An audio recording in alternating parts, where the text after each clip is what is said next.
Donc là, j'entame mon protocole de chimiothérapie orale. Alors je suis très très anxieuse parce que c'est de nouveau un nouveau protocole. Et j'aime pas ça. Sandrine, 34 ans, affronte depuis 8 mois un cancer du sein dit triple négatif. Cette forme très agressive, qui touche 15% des femmes atteintes de la maladie, est l'une des plus difficiles à soigner.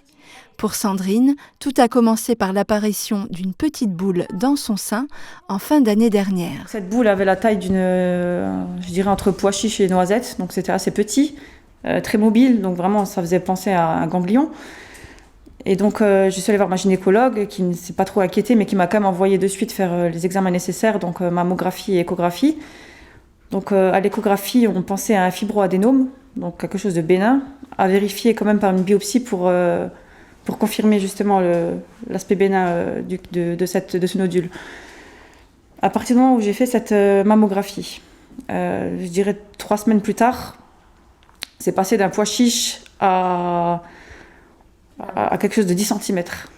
Donc il me prenait vraiment tout le sein. Donc j'ai appelé d'urgence à Metz, à l'Institut Femenae, pour faire un nouveau contrôle et une biopsie. Donc j'ai eu rendez-vous le vendredi 13 mars. Et donc j'ai fait d'abord une échographie. Et la radiologue m'a envoyé en IRM d'urgence. Donc à ce moment-là, j'ai compris qu'il se passait quelque chose de pas normal. Donc c'est le monde qui s'écroule. Le diagnostic est posé quelques jours plus tard. Le 8 avril, elle entame une série de 4 chimiothérapies intensives. La tumeur atteint alors 13 cm sur 10. Le chirurgien réalise une mastectomie ainsi qu'un curage axillaire. Sur les 22 ganglions lymphatiques retirés, 18 sont atteints. Un nouveau protocole de 12 séances de chimiothérapie est mis en place, mais Sandrine remarque alors un nodule dans l'autre sein. Au PET scan, je me doutais bien qu'on allait voir une lésion dans l'autre sein, mais j'ai eu d'autres mauvaises surprises. Donc on m'a découvert des métastases osseuses, plusieurs ganglions aussi un peu partout dans le corps, des lésions au niveau musculaire et sous-cutané. Et donc je suis reçue par mon oncologue le lendemain. Donc il me dit que c'est clairement compliqué et que au final, tous les traitements que j'ai eus depuis 8 mois, absolument rien n'a stoppé la maladie. Donc il me propose de suite d'envoyer mon dossier sur Paris, donc à l'Institut Gustave Roussy, pour éventuellement rentrer dans un essai clinique en immunothérapie. À savoir que l'immunothérapie est un traitement qui est très prometteur, mais qui en France n'est pas encore vraiment sur le marché concernant le cancer du sein triple négatif. Et que donc il va falloir que je rentre dans leurs critères également pour pouvoir bénéficier d'un des essais, ce qui n'est pas forcément gagné et ce qui peut prendre aussi un petit peu de temps. Et puis quand j'ai commencé à faire des recherches sur mon type de cancer, donc je dirais au début du diagnostic, j'avais vu à plusieurs reprises donc des dames qui étaient dans mon cas et qui étaient au stade métastatique et qui avaient fait des démarches pour se faire soigner en Allemagne. Parce qu'en Allemagne, en fait, ils travaillent avec l'immunothérapie combinée à de la vaccinothérapie et de la chimiothérapie. Et ces dames ont eu des résultats plus qu'époustouflants. Parce qu'il y en a qui étaient au stade 4 également et qui ont eu des rémissions complètes. Alors qu'en France et dans la plupart des autres pays, une fois qu'on atteint le stade 4, on est considéré comme chronique. Donc on peut plus espérer une rémission complète de la maladie. Donc ça fait rêver, c'est sûr. Une lueur d'espoir qui a un prix. Il faudrait déjà 40 000 € à Sandrine pour assurer les 3 premiers mois de ce traitement qui combine plusieurs méthodes. La chimiothérapie, l'immunothérapie et un vaccin conçu spécialement pour la patiente à partir de ses cellules. Pour réunir cette somme, Sandrine, son mari David et leur amie Karine ont lancé une cagnotte en ligne vendredi dernier.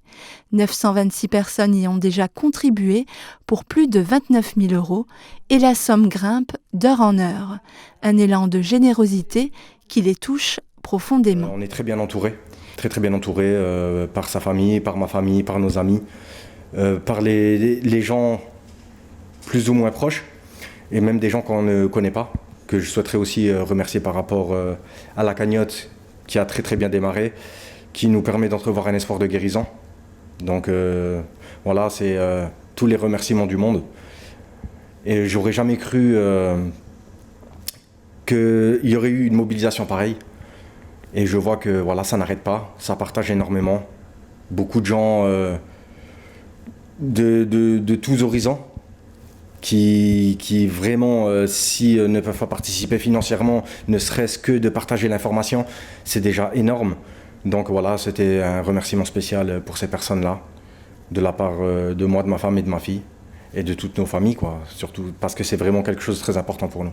Comme je l'ai dit dans le texte qu'on a écrit sur Litchi, 1 € fois 100 000 personnes est égal à l'espoir de guérison. Ça coûte rien de le partager, ça vous prend 2 secondes, c'est un clic. Faites-le au maximum, continuez de la partager, il ne faut pas que ça s'essouffle. On est encore loin du montant qu'il lui faut pour pouvoir aller se faire soigner. Donc continuez dans votre lancée tous les jours, s'il le faut, et on croise les doigts pour qu'on atteigne rapidement la somme et qu'elle puisse avoir les traitements qu'il faut. Si Sandrine a souhaité médiatiser son combat, c'est aussi pour alerter les femmes sur l'importance de l'autopalpation régulière des seins, en plus des contrôles gynécologiques et des mammographies. Et si je m'étais inquiétée plus tôt, j'en serais pas là aujourd'hui. J'aurais peut-être même pas eu de chimiothérapie, j'aurais peut-être eu simplement une opération et surtout, j'en serais pas au point où je me dis que je suis entre la vie et la mort, que mon état est très grave. Vraiment, j'espère que ça va faire réfléchir toutes les jeunes femmes. Voilà, le moindre nodule que vous sentez, la moindre anomalie, qu'on ait 30 ans, qu'on ait 40, qu'on en ait 25. Parce que malheureusement, mon chirurgien me l'a répété plusieurs fois. Donc quand je sortais de son cabinet, il annonçait la même nouvelle à des jeunes filles beaucoup plus jeunes que moi. C'est vraiment quelque chose qui est de plus en plus fréquent.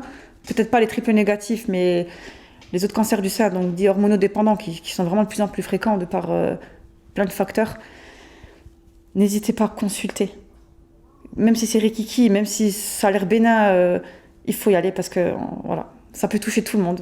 Aidée par son mari, elle rassemble en ce moment les différentes pièces qu'elle devra transmettre à la clinique privée allemande chargée de lui administrer le potentiel traitement. Sandrine est bien décidée à combattre le mal qui la ronge, entourée de sa famille et de ses amis. C'est hors de question que j'abandonne et que je baisse les bras. Donc c'est comme je l'ai dit à mon médecin, au radiothérapeute, vous me voyez, je suis debout. Tant que ce sera le cas, je ne lâcherai rien, quoi.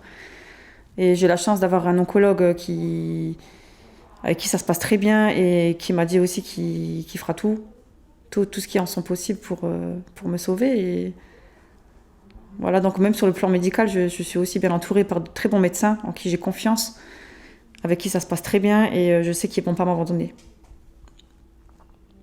J'ai que 34 ans, j'ai énormément de choses à vivre. Et voilà, j'ai tout mon entourage qui compte sur moi et surtout ma petite fille qui a besoin de sa maman.